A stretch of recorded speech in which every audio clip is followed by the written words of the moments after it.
ഒരു വലിയ ദൗത്യമാണ് ശരത്ചന്ദ്ര പ്രസാദിനെ പാർട്ടി ഏൽപ്പിച്ചിരിക്കുന്നത് എന്നുള്ളതാണ്.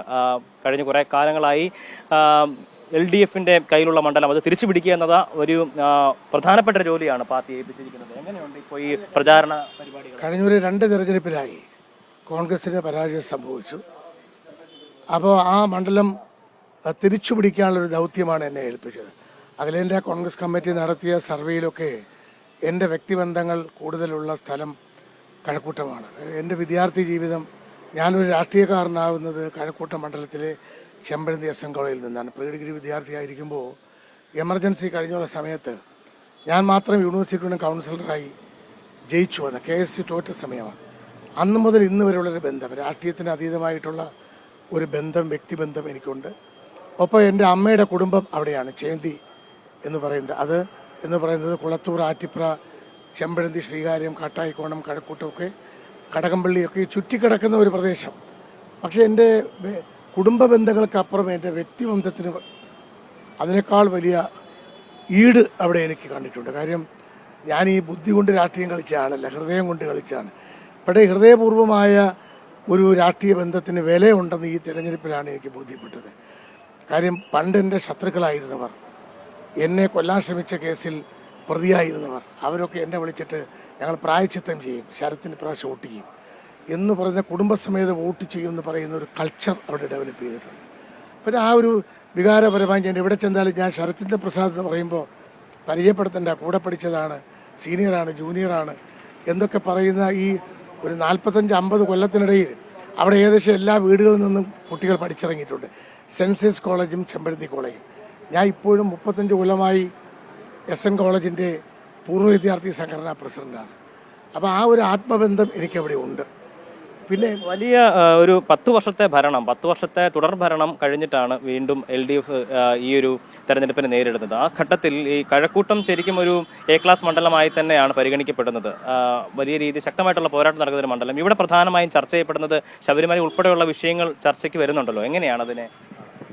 ഇത് BJPയും CPMും A ക്ലാസ് എന്നാണ് അവർ എഴുതി വെച്ചിട്ടുള്ളത്. പക്ഷേ ആരാണ് A, ആരാണ് B, ആരാണ് C എന്ന് 9-ാം തീയതി കഴിയുമ്പോൾ തെളിയും. ഇപ്പോൾ വാസ്തവത്തിൽ കേരളത്തിൽ ഈ ഇത്തവണത്തെ തെരഞ്ഞെടുപ്പിൽ ചർച്ച ചെയ്യപ്പെടുന്നത് ശബരിമല വിഷയമാണ്. അപ്പോൾ ശബരിമല വിഷയത്തിലെ കഥാതന്തു നിൽക്കുന്നത് കഴക്കൂട്ടം മണ്ഡലത്തിലാണ്. ഇതിൻ്റെ യഥാർത്ഥ വില്ലൻ ഒരു എതിർ സ്ഥാനാർത്ഥിയെക്കുറിച്ച് ഞാൻ പറയാൻ പാടില്ല. പക്ഷേ ശബരിമലയെക്കുറിച്ച് പറയുമ്പോൾ അതിൻ്റെ വ്യക്തികളെക്കുറിച്ച് ജയിലിൽ കിടന്ന പത്മകുമാർ ഞങ്ങൾ ഒരുമിച്ച് MLA-മാരായിരുന്ന ആളുകളാണ്. പത്മകുമാർ എത്രയോ കാലം കിടന്നു. ഇപ്പോൾ അറസ്റ്റ് ചെയ്യപ്പെട്ട് ജയിലിൽ കിടന്ന അവിടുത്തെ മുഖ്യ തന്ത്രി അദ്ദേഹം പറഞ്ഞത് മന്ത്രിമാരെയും മുൻ മന്ത്രിമാരെയും രക്ഷപ്പെടുത്താൻ വേണ്ടിയാണ് എന്നെ പിടിച്ച് ജയിലിലാക്കിയതാണ് പറഞ്ഞത്.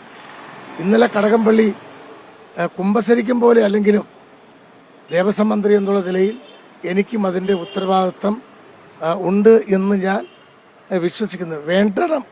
വേണ്ടണം എന്നുള്ളൊരു പൊസിഷനിലാണ് അദ്ദേഹം അതിനെക്കുറിച്ച് മറുപടി പറഞ്ഞത്.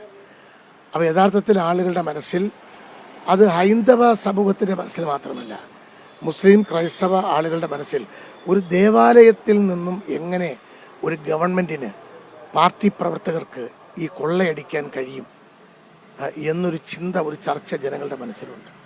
അതുകൊണ്ട് LDF സ്ഥാനാർത്ഥി ഒരു ഒറ്റപ്പെട്ടതുപോലെയാണ് അവിടെ ഇപ്പോൾ നീങ്ങുന്നത്. സംഘടനാ ശക്തിക്ക് ഉണ്ടെങ്കിലും സംഘടനയ്ക്കകത്തും ആളുകൾക്ക് സുരേന്ദ്രനെ നിർത്തരുതായിരുന്നു എന്നൊരു അഭിപ്രായം അവരുടെ എഴുതുന്നുണ്ട്. പക്ഷേ മാർക്സിസ്റ്റ് പാർട്ടി ആദ്യം മാറ്റി നിർത്താൻ ആലോചിച്ചെങ്കിലും പിന്നെ പറഞ്ഞത് കടകംപള്ളി സുരേന്ദ്രനെ മാറ്റി നിർത്തിയാൽ അത് പാർട്ടി കുറ്റസമ്മതം നടത്തും പോലെയായിപ്പോൾ, അതുകൊണ്ട് നിൽക്കട്ടെ എന്നുകൂടി പറഞ്ഞു. പക്ഷേ കടകംപള്ളി സുരേന്ദ്രനെ ഇപ്പോൾ പാർട്ടി നിർത്തിയിരിക്കുന്നത് ഒരു ഡീലിൻ്റെ അടിസ്ഥാനത്തിലാണ്. ഡീലുണ്ടോ? ഡീല് കഴിഞ്ഞ കുറച്ച് നാളുകളായി ചർച്ചയ്ക്ക് വരുന്ന ഒരു വിഷയം കൂടിയാണല്ലോ. ഇത്തവണ ഈ മണ്ഡലത്തിൽ ഡീല് അങ്ങനെയാണോ? സംശയമൊന്നും വേണ്ട. കഴിഞ്ഞ നിയമസഭാ തെരഞ്ഞെടുപ്പിൽ 65 സീറ്റുകളിൽ BJPയും CPMും തമ്മിലൊരു അന്തർധാര ഉണ്ടായിരുന്നു എന്ന് പറഞ്ഞു. അത് സഭയിലൊക്കെ ചർച്ച ചെയ്യപ്പെട്ടതാണ്. ഇപ്പോൾ പിണറായി വിജയനെയും ഭാര്യയും മക്കളെയും എല്ലാം രക്ഷപ്പെടുത്താൻ വേണ്ടിയുള്ളൊരു ഡീൽ BJP ഗവൺമെൻറ്റുമായി നരേന്ദ്രമോദിയായിട്ടുണ്ട്. നല്ല ഊഷ്മളമായ ബന്ധമാണ് ഇവർ തമ്മിൽ ഉള്ളത്, സഹോദര തുല്യമായ ബന്ധമാണ്. അത് കേരളത്തിലെ അവർക്ക് രക്ഷപ്പെടാൻ വേണ്ടി, പക്ഷേ പാർട്ടിക്ക് ദോഷമുണ്ടാക്കി. അത് പാർട്ടി പ്രവർത്തകർ പറയുന്നുണ്ട്. അവർ 25 സീറ്റാണ് CPM ചോദിച്ചത്. പക്ഷേ ഒടുവിൽ BJP അത് 15ലേക്ക് വന്നു. ഇപ്പോൾ CPM സമ്മതിച്ചിരിക്കുന്നത് ഞാൻ അറിഞ്ഞത് 10 സീറ്റിലാണ്. ആ 10-ൽ 6-ാമത്തെ സീറ്റ് കഴക്കൂട്ടമാണ്. കഴിഞ്ഞ പാർലമെന്റ് തെരഞ്ഞെടുപ്പിൽ മുരളീധരനെ ജയിപ്പിക്കാൻ ഒരു പാർലമെന്റ് ഡീലുണ്ടായിരുന്നു. തിരുവനന്തപുരം, ചിറയൻകീഴ്, പാലക്കാട്, ആലപ്പുഴ. അതിൽ പാലക്കാട് തട്ടിപ്പോയി. തൃശ്ശൂരിൽ അത് യാഥാർത്ഥ്യമായി. തിരുവനന്തപുരത്ത് ന്യൂനപക്ഷങ്ങളുടെ വോട്ടിൻ്റെ കൺസോൾട്ടേഷൻ കൊണ്ട് നടന്നില്ല. ആറ്റിങ്ങൽ പാർലമെന്റിൽ പാർട്ടി ജില്ലാ സെക്രട്ടറി ജോയിയെ രക്തസാക്ഷിയാക്കാൻ നിർത്തി മുരളിക്ക് വോട്ട് മറിക്കാൻ വേണ്ടിയായിരുന്നു. മുരളിക്ക് ഭയങ്കരമായ വോട്ട് കിട്ടി. അത് LDFിൻ്റെ വോട്ടും കൂടിയായിരുന്നു ഭൂരിപക്ഷം. കാര്യം ആറ്റിങ്ങൽ അസംബ്ലി എന്ന് പറയുന്നത് LDFിന് മുൻതൂക്കം ഉണ്ടായ സ്ഥലമാണ്. ഞാൻ മത്സരിക്കുമ്പോൾ എനിക്ക് ഭൂരിപക്ഷം കിട്ടി. LDFിന് മുൻതൂക്കം ഉണ്ടായ സ്ഥലമാണ്. അവിടെ ഇത്തവണ BJP ആണ് മുൻതൂക്കം വന്നത്. അപ്പോൾ ഈ വോട്ട് ഇറോഷൻ നടന്നിരിക്കുന്നത് LDFിൽ നിന്ന് കൂടുതലുണ്ട്. ചിലപ്പോൾ ഒരു കോൺഗ്രസ് നിന്ന് പോയിട്ടുണ്ടായിരിക്കാം. അത് മുരളീധരൻ്റെ ഒരു ലൈസാൻ. ഇതൊക്കെ പണാധിപത്യമാണ്. പണാധിപത്യത്തിന് വഴിമാറി. അതിൻ്റെ അടിസ്ഥാനത്തിൽ ഇപ്പോൾ മുരളീധരൻ LDFിനോട് പറഞ്ഞിരിക്കുന്നത് LDF സ്ഥാനാർത്ഥി ന്യൂനപക്ഷ വോട്ടുകൾ പരമാവധി പിടിച്ചു മാറ്റണം. അത് BJP പേടി പറഞ്ഞ് വേണം മാറ്റാൻ. BJP വരുമെന്ന് പറഞ്ഞിട്ട് ന്യൂനപക്ഷ വോട്ടുകൾ മാറ്റുക. CPM പാർട്ടി കേഡറുകൾ മുരളിക്ക് വോട്ട് ചെയ്യുക. അതാണ് ആ ഡീൽ. അത് പ്രകടമാണ്.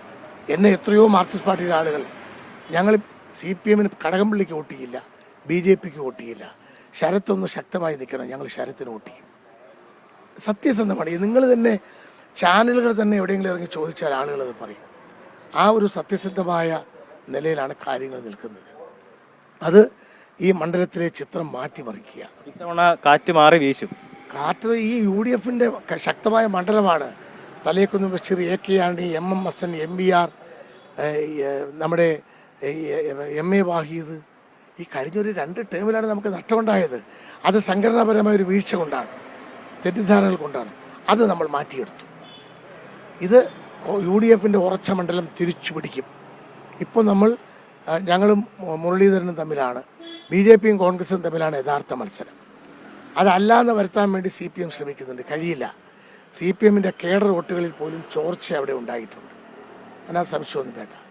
ഞങ്ങളതുകൊണ്ട് UDFിന് പരമ്പരാഗത കിട്ടുന്ന എല്ലാ വോട്ടുകളെയും സമാഹരിക്കുന്നതിനുള്ള തീവ്രമായ ശ്രമത്തിലാണ്. അപ്പോൾ അതിൻ്റെ ഭാഗമായി ഇന്നലെ എൻ്റെ സ്ഥാനാർത്ഥി പര്യടനമൊക്കെ ആരംഭിച്ചു. ഇന്ന് കടകംപള്ളി പഞ്ചായത്തിലാണ് സ്ഥാനാർത്ഥി പര്യടനം. ഞങ്ങൾ അതിശക്തമായി മുന്നോട്ട് നീങ്ങുകയാണ്. തികഞ്ഞ വിജയപ്രതീക്ഷയിൽ തന്നെയാണ്. അതെ, 100% വിജയപ്രതീക്ഷയിലാണ്. ശക്തമായിട്ടുള്ള മത്സരം നടക്കുന്ന മണ്ഡലം, അവിടെ തികഞ്ഞ വിജയപ്രതീക്ഷയിൽ തന്നെയാണ് UDF ഉള്ളത്. എന്തായാലും ഇത്തവണ കടകംപള്ളി സുരേന്ദ്രനെയും ഒപ്പം തന്നെ BJPയെയും തോൽപ്പിച്ചുകൊണ്ട് തന്നെ അവിടെ പുതിയ ചരിത്രം എഴുതാൻ കഴിയുമെന്നുള്ള വിശ്വാസത്തിലാണ് UDF സ്ഥാനാർത്ഥി ഉള്ളത്. ക്യാമറമാൻ ജോസിനൊപ്പം ഇബി ജോൺ തോമസ്, അമൃത ന്യൂസ്.